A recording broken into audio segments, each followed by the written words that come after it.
તો અમદાવાદ શહેરમાં ચોમાસા દરમિયાન ઝાડ પડવાનું નક્કી છે કેમ કે પ્રી મોન્સૂન કામગીરી અંતર્ગત મહાનગરપાલિકાએ વૃક્ષોના ટ્રીમિંગની કામગીરીમાં વેઠ ઉતારી છે।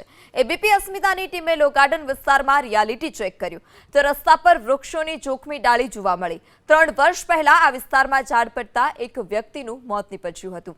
મહાકાય વૃક્ષોની ડાળીઓની ટ્રીમિંગ નથી કરાયું, જેને કારણે ચોમાસામાં દુર્ઘટના સર્જાઈ શકે છે।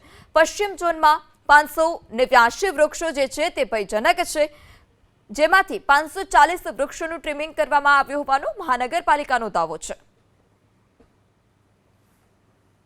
અમદાવાદ શહેરમાં જે 3 વર્ષ પહેલાં વૃક્ષ પડવાની ઘટના બની હતી અને તેમાં રિક્ષામાં સવાર 2 લોકો પર વૃક્ષ પડવાના કારણે ઈજા પહોંચી હતી, તે સ્થળ પર અમે ઉપસ્થિત છીએ અને ટ્રીમિંગની કામગીરીના રિયાલિટી ચેકમાં અહીંયા આગળ પણ સામે આવ્યું છે કે ટ્રીમિંગની કામગીરી છે તે આખા લો ગાર્ડનનો વિસ્તાર છે ત્યાં આગળ યોગ્ય રીતે ન થઈ હોય તે પ્રકારની પરિસ્થિતિ છે।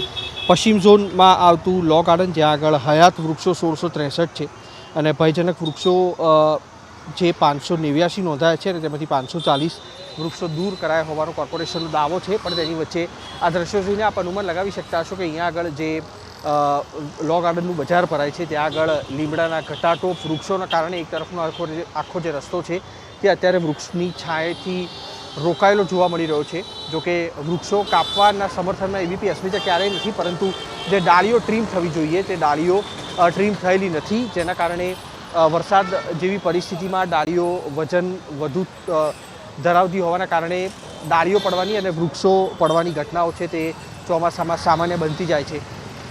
ગત દિવસોમાં આવેલા કમોસમી વરસાદમાં પણ અમદાવાદ શહેરમાં 75 જેટલા સ્થળો પર વૃક્ષો અને તેની ડાળીઓ પડવાની ઘટના બની હતી, જે બાદ પણ અમદાવાદ મહાનગરપાલિકાએ કોઈ બોટપાટ ન લીધો હોય તે પ્રકારની પરિસ્થિતિ અમદાવાદના 7 ઝોનમાં જોવા મળી રહી છે। કેમેરામેન અવનીશ તિવારી સાથે કુશાંક સોની, એબીપી અસ્મિતા, અમદાવાદ।